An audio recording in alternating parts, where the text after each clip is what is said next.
Selamünaleyküm. Sayın Rektörüm, nasılsınız?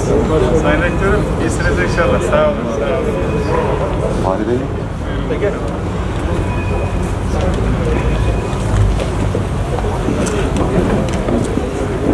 İsmiye başladı böyle güzel yani. Latif bir hava var. Latif.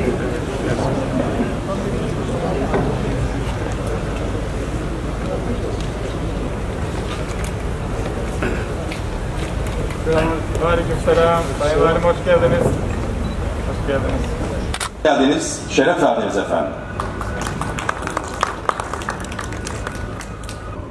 Sözlerin en güzeli, kelamların en yücesi Kur'an-ı Kerim tilavetiyle başlatıyor.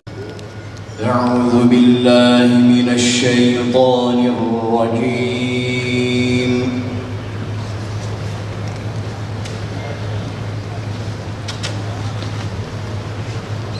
Bismillahirrahmanirrahim.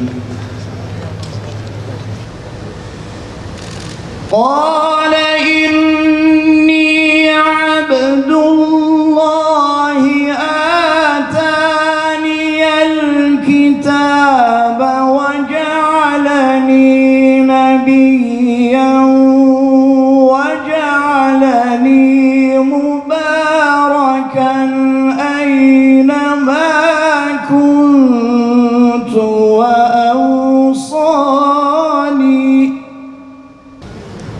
وجعلني مباركا أينما كنت وأوصاني بالصلاة والزكاة ما دمت حيا بالصلاة والزكاة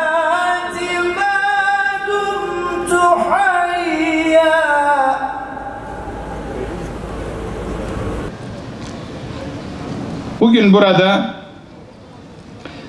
camiler ve din görevlileri haftasında Ayasofya'nın mana ve önemini anlamaya katkı sunacak, medeniyet müktesebatımızdaki mümtaz konumunu ve gelecek perspektifimize dair katkılarını müzakere etmek amacıyla Ayasofya sempozyumunu gerçekleştirmek üzere toplanmış bulunuyoruz. Bu ulu mabet, İslam'ın yeryüzüne öğrettiği üstün insanlık ilkeleri ve nebevi değerlerin evrensel nişanelerinden birisi olmuştur.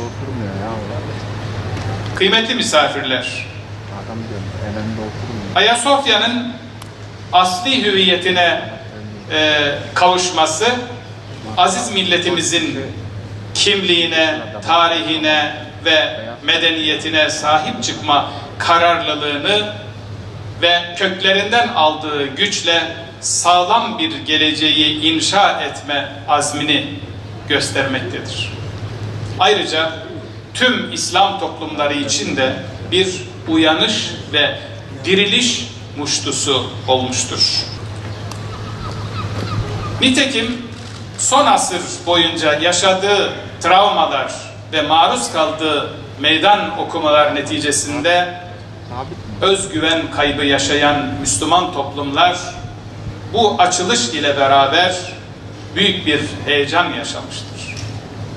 Savaşların ve zorlukların örselediği coğrafyaların geleceğe dair umutları yeşermiştir.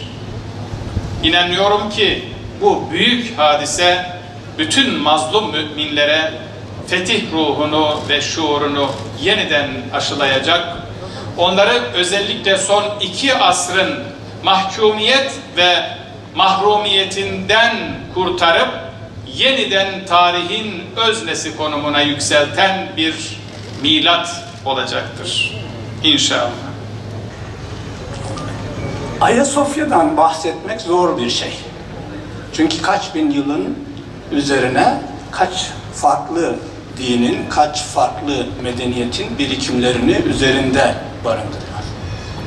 Ben düşündüm, acaba ne konuşursam Ayasofya'nın kültür ve medeniyet tarihimizdeki yerini anlatabilirim dedim. O kadar çok konu var, o kadar çok şeyle karşılaştım ki herhalde öncelikle Ayasofya'nın bir cami olduğunu, cami vasfı üzerinde durmamız gerektiğini, bir camiden ne beklenilmesi gerektiğini, caminin toplumla ilişkisinin, caminin merkezle ilişkisinin, caminin insanla ilişkisinin ne olması gerektiğini belki Ayasofya Camii ekseninde görebiliriz diye düşündüm.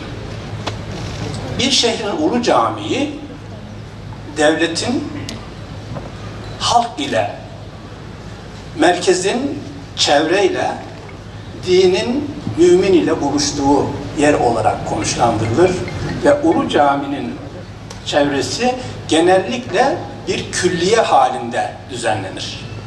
Külliye malumunuzdur, içerisinde merkezde cami olan, caminin etrafında kütüphanesi, hamamı, aşevi, hayratı, sebili vesairesi olan yerdir. Yani hayatın merkezinde durur külliye, hayatın asli ihtiyaçlarını giderir, sonra da insanlar gelir çevresine yerleşir. Onun için İstanbul'da mahalle olmanın anlamı bir külliye ile kendine kimlik bulmuştur. O İstanbul'da pek çok mahallemizin, semtimizin adının bizim Osmanlı tarihinde bazı vezirlerin adıyla anılmasının altında bu yatar. Padişah yeni vezirine der ki, buyurun size şurada bir arazi gösterdik, külliyenizi kurun.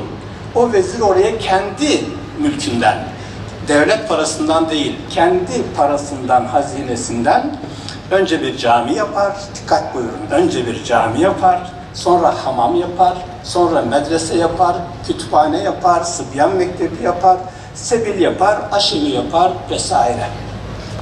Bu bir Müslüman toplumun hayatının devam ettirebilmesi gereken asli ihtiyaçların görüntüsüdür.